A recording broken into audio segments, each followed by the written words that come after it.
What would you do if a treasure map scrawled on a napkin led to a secret buried for centuries? And what if the very first to decode it was a little girl who couldn't walk, relying solely on her imagination and a single brush? Welcome to a story that may leave you breathless, amazed, and smiling. If you feel the connection, don't forget to hit like and subscribe, and drop a comment telling me where you're watching from and what time it is for you right now. It's wonderful to see fellow story lovers joining us from all around the world. Late afternoon in Charleston, South Carolina. The sunset painted the old brick walls and dark wooden facades of the antique shops in shades of orange. The sea breeze from the harbor carried a briny scent and the distant chime of a boat's bell. Nestled among the draping limbs of ancient oaks, Magnolia's hearth diner glowed with warm yellow light. Julian Blackwell pushed open the door and stepped inside, one hand resting gently on his daughter's wheelchair. 8-year-old Sophie, her brown hair curling softly and her large eyes wide with wonder. Her face remained quietly still, yet her gaze never ceased searching. Paralyzed from the waist down since infancy, Sophie could not run and play like other children. But in her imagination, every place was a realm to explore. Julian, a historian-turned-millionaire who once led 3 major excavations in Savannah, was now simply a single father. His wife had died of a sudden illness, leaving a void he could only attempt to fill with all his love for Sophie. Work had become secondary. Each day he brought Sophie to a new location, hoping she might smile once more. That evening the diner was quiet. They chose a table by the fireplace. A cozy corner with an old wooden clock stopped at 3:10. Sophie opened her sketchbook and began to scrawl with the pink marker she always carried. On a white napkin, she drew a map, tangled lines, arrows, a few spirals, and a big red X right in the center. This was how Sophie played treasure hunt. She could not leave her seat, but her imagination could wander anywhere. In the restaurant, in the park, among the shelves of an old library. Julian watched in silence, accustomed to these maps that led nowhere, to journeys without companions. Until a woman's voice spoke behind them. "Is that the way to the treasure?" The waitress leaned down. Her hair was tied back. Her cheeks bore a dusting of flour, and her smile was genuine. Not for patrons, but for the little girl drawing her own world. Her name was Evie Harper. Sophie looked up at her, eyes wide. She didn't speak or nod, but Evie seemed to understand. "I used to play this game," she whispered, pulling an order pad from her apron and beginning to redraw the map. Another map, this one tracing from the counter to the fireplace, then looping behind the crooked merchant ship painting. Finally, she placed an X directly beneath the old wooden clock on the wall. "This is where Mrs. Magnolia, the original owner of this place, hid her secret," Evie smiled. "Few know, but legend tells the tale." Julian regarded Evie.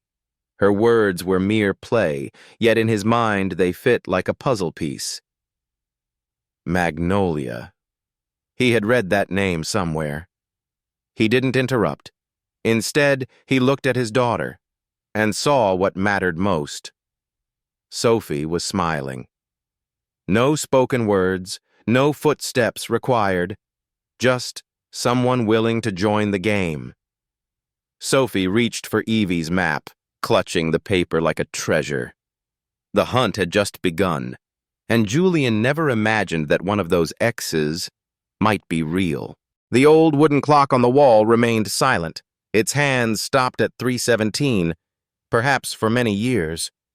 Yet in Julian's heart, time seemed to have begun anew, quietly and gently, like his daughter's pen gliding across paper. Sophie was lost in her game, her eyes bright with excitement. She carefully compared her own map to the one Evie had drawn, tracing each arrow with her finger as if charting a real course. She pointed to the painting, then to the iron grate by the hearth, her eyes sparkling with each discovery. Julian had never seen his daughter so radiant since her last hospital stay. Not a forced smile to please her father, but true joy, whole, authentic, and without aid. He felt something stir in his chest, not gratitude, but hope. Evie did not remain outside their adventure. She knelt beside Sophie, took another napkin, and added clues. A sunburst symbol, a line of curling script like ancient text. Then she drew 3 more X's around the diner. With every stroke she asked Sophie with her eyes, as though they were partners on the same voyage. Julian wanted to say something, thank you, or simply, I deeply appreciate you for this, but his throat was dry. He had not offered thanks to anyone in a long time. Since his wife's death, what he needed had always been contained in his own hands, caring for Sophie, and nothing more. He still remembered the days when Sophie said nothing, moved nothing but her blinking eyes, and the world seemed to fall silent with her. Every time he touched her wheelchair, he longed for the day she would smile. And today, with a simple map and a stranger in an apron, that wish had come true. Evie looked up, sensing his gaze. She's so intelligent, she whispered, and wonderfully resilient. Julian nodded softly. She's the only reason I'm still here. Evie said nothing, but her eyes softened, as if she understood the words he could not speak. She turned back to Sophie and pointed at a wooden sign near the back door. The treasure might be there, Captain Sophie. Sophie beamed, and for the first time she offered her hand to Evie.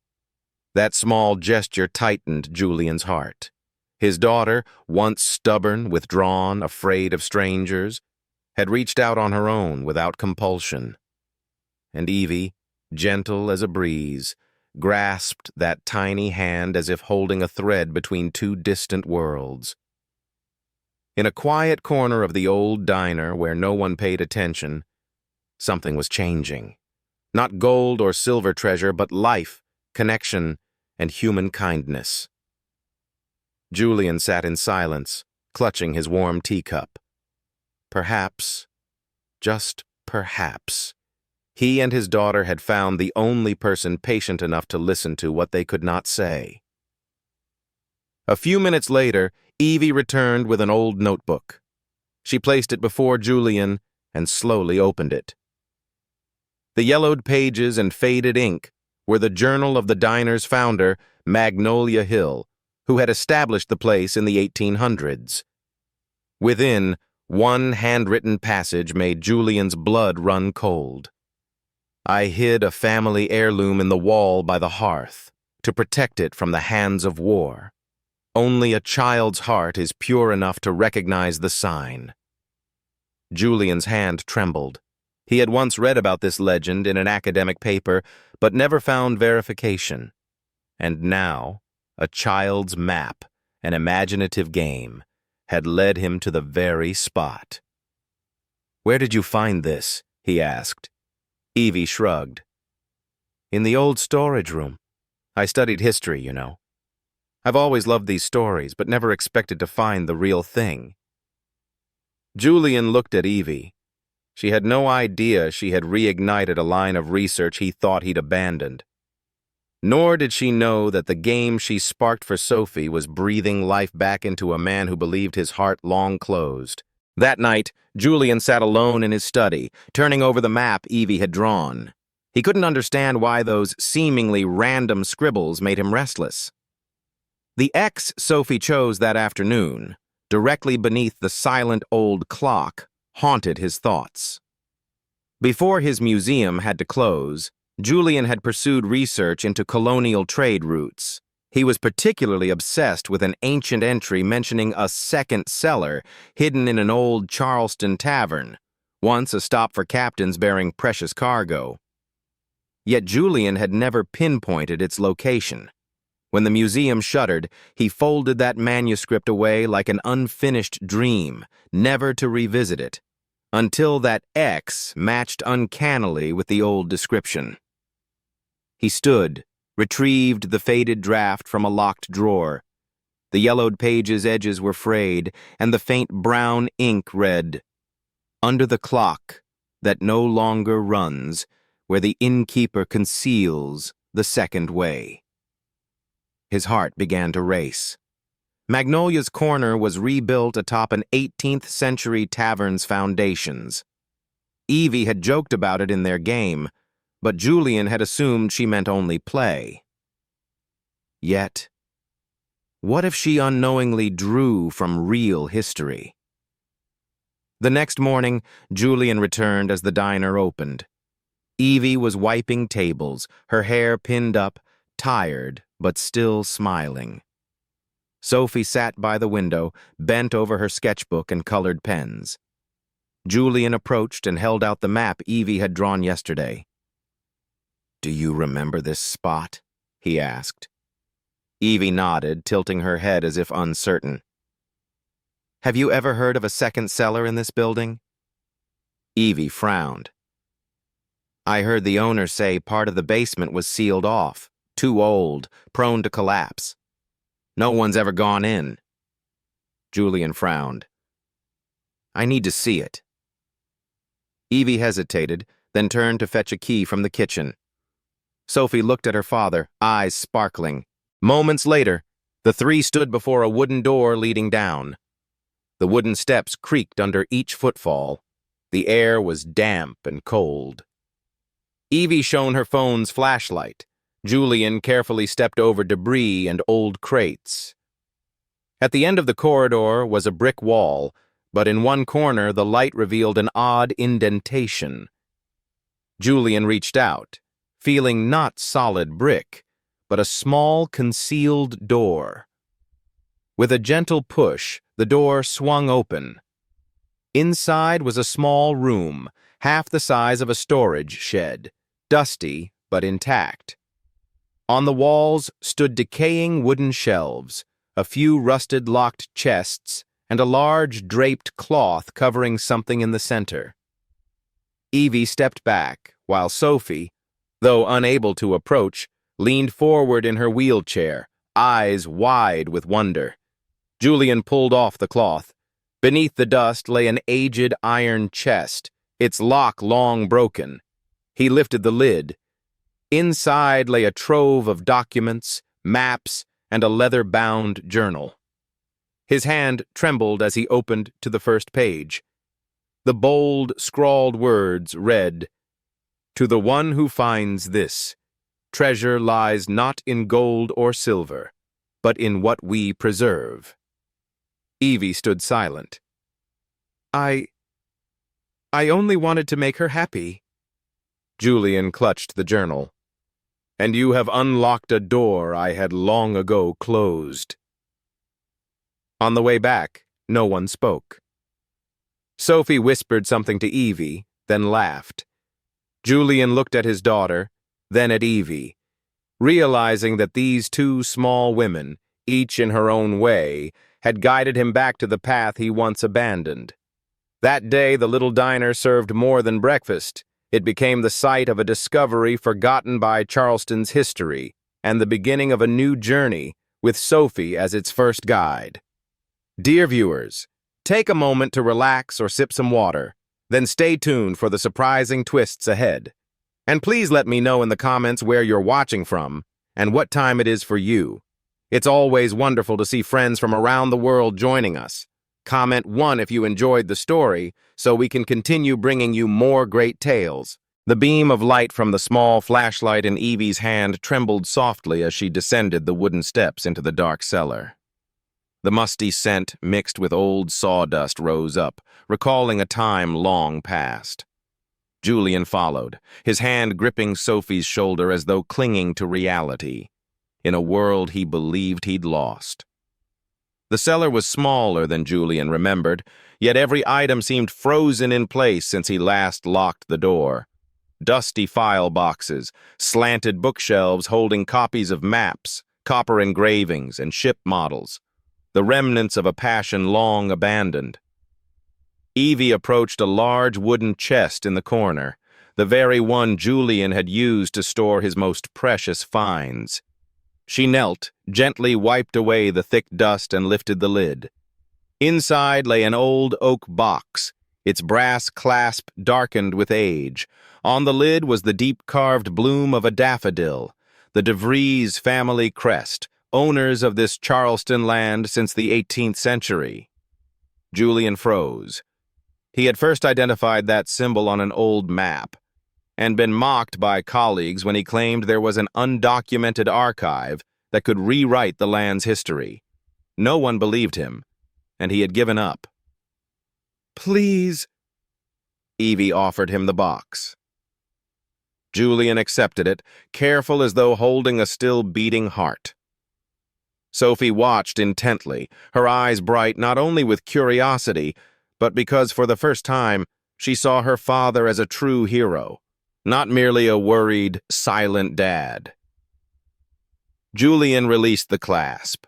Inside lay a linen-wrapped bundle of documents, atop which lay a small note, handwritten in shaky script. "For those who know how to listen to history." Beneath were facsimiles of original deeds, boundary maps, and correspondence between local lords, authentic records of Charleston's origins. If published, they could restore the museum's honor and protect countless historic sites from destructive development. Julian stood in stunned silence. He turned to Evie, his eyes reflecting something he hadn't felt since his wife's death: faith. "How did you know?" he asked, his voice hoarse. Evie smiled. "I was a history major before I became a server. I read your senior thesis in college. It's why I came to Charleston." Silence fell, broken only by Sophie's gentle voice, like words lifted from a page. "Dad, is this the real treasure?" Julian knelt, placing his hand on the oak box. He nodded.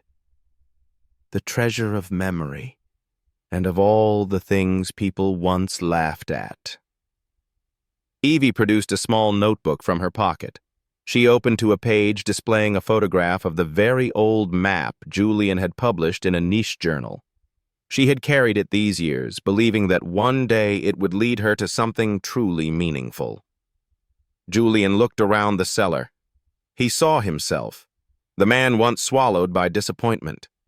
But now, under the gaze of his daughter and a stranger who understood, he was no ghost. As they emerged from the cellar, the late afternoon light filtered through the wooden door, illuminating Sophie's face, Evie's hand clutching the notebook, and the antique map Julian gently pressed into the document bundle.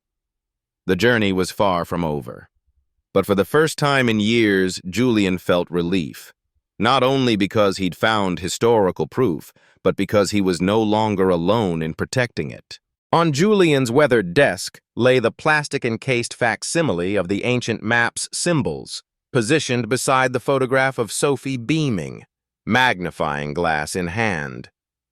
His silent study, once a vault of failures, now brimmed with light, not only from the window but from a hope newly awakened. After the museum cellar's discovery, Julian was no longer the broken man he'd been. He had rediscovered his heartbeat in every document page, every blur of ink, and even in Sophie's voice as she recounted the expedition like a true adventure. The little girl, once merely in need of protection, now guided her father, an invisible pathfinder. Evie, too, ceased to be just a kindly waitress. In Julian's eyes, she was destiny's outstretched arm, reviving his thirst for exploration and reminding him that true treasure isn't always buried underground. Sometimes it lives in a child's heart or in the trusting glance of a woman who believes in you. In the days that followed, Julian worked with the urgency of time reclaimed. He revisited Civil War-era Charleston archives, linking clues once dismissed as stray. Evie, armed with uncanny recollections of diner lore and tales from Magnolia Hill, became his indispensable aid. Every evening after closing, the three convened in his study. Sophie perched on a special high stool, sketching fresh maps from her imagination, while Evie read aloud aged letters from the archives. Then, on a brilliant spring afternoon, a miscatalogued 1781 map surfaced in the Charleston University Library. No one had noticed its significance until Julian saw it. It was the missing piece. The original chart tracing the old harbor's route to a site marked with that mysterious symbol, exactly what Sophie had doodled on the diner napkin. Julian's heart nearly burst with elation. Every dot connected. A forgotten chapter of history, a supply route for the old army hidden beneath the city's heart. And the treasure was more than gold or riches. It was historical evidence. Military artifacts, correspondence, wartime journals, enough to save the museum from ruin and shake the scholarly world. But most importantly, Julian had found himself. In a quest meant for his daughter, he healed wounds he believed permanent. Every step Sophie took on her imaginary map was one more stride for him back to who he'd been. One evening, with the sea breeze whispering and the diner lights twinkling beyond the window, Julian approached Evie as she tidied up. "Do you think," he asked softly, "we should keep this adventure going forever?" Evie looked at him, then at Sophie, dozing atop her map, clutching it tight, and smiled. "Every day, if you're willing to play on." And thus, the treasure hunt, once a mere salve for an orphaned childhood, became a life-changing journey for all three. A historian reclaiming his purpose, a child discovering her role, and a young woman finding her family.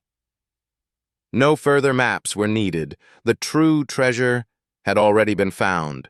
The next morning, sunlight filtered through the diner's window curtains, striking the worn wooden floor and the unfinished pages scattered on the table. Julian awoke on the long bench beside the cash register. He couldn't recall when he had drifted off, only that after finding the original map and reading those ancient notes, he and Evie had fallen into a conversation that lasted through the night. Not just about treasure, but something deeper. Family, loss, and unfinished dreams. Sophie still slept soundly, clutching her sketchbook filled with purple X's and arrows. Her gentle face looked as though she'd just awoken from a beautiful dream. Julian rose quietly, brushed his daughter's hair aside, and felt more relief than he had in years. In that moment, he realized that it wasn't the treasure, nor the map, but the light in his daughter's eyes. Believing she was truly the guide, that was the most precious thing he'd ever found. Evie reappeared, carrying 2 steaming cups of mint milk tea. She handed Julian one, then sat down beside him. Together they gazed out the window where morning light made the drifting dust motes magical. No words were needed, just a shared glance, as if both knew this journey was far from over. After a simple breakfast, they returned to the old museum, the former heart of Julian's passion. The entrance was blanketed in dust and vines. The sign's paint had faded. Yet when he pushed open the wooden door, an old fragrance, pinewood, vellum, and thyme rushed in, awakening memories of a forgotten youth. Sophie, wearing the paper explorer's hat Evie had folded for her, was the first to invade that space. She squealed with delight at the sight of the Civil War-era armor and the banjo with broken strings hanging on the wall. Julian seated himself on the floor amid those relics, turning over the documents recovered from the cellar the night before. An 1835 letter, a schematic of Fort Jackson, and most remarkably the complete map left by Benjamin Latimer himself, a colonial-era surveyor. Every detail matched their diner discovery. The true treasure was not gold or silver, but the original historical documents, capable of resurrecting the museum, captivating the community, and even re-engaging the local university. Evie leaned in the doorway, her eyes shining not only with joy but with admiration. "You're not just a great father. You're the keeper of this city's memories." Julian looked at Evie. For the first time in years, he no longer felt alone. That evening, the museum was given a quick cleanup. Its antique lamps lit up for the first time in 3 years. Sophie sat in her wheelchair at the center of the main hall, directing everyone like a tiny commander. Evie was reaffixing display labels, while Julian sat at the computer, drafting his first email to the Charleston Historical Society under the subject, "New Discovery, the Latimer Collection." A week later, journalists, students, and even representatives from the Smithsonian arrived. They came not only for the ancient manuscripts, but for the story of a paralyzed little girl and the napkin treasure map that guided an entire Renaissance. Their story spread, not because of magic, but because of belief. The belief that even the smallest fragments, a child with a boundless imagination, a waitress with a passion for history, a single father who'd lost his way, could unite to spark something great. And at the map's end, instead of a chest of gold, lay a wooden plaque engraved with the words, "Treasure lies not in material wealth, but in memory and sharing." If this story has touched your heart, please take a moment to subscribe. Leave a comment below. Tell us where and when you're watching from. We'd love for you to share this tale with family and friends in the U.S. Who knows? Perhaps they too need a spark to begin again. And who knows? You may be the one to write the next chapter of this story.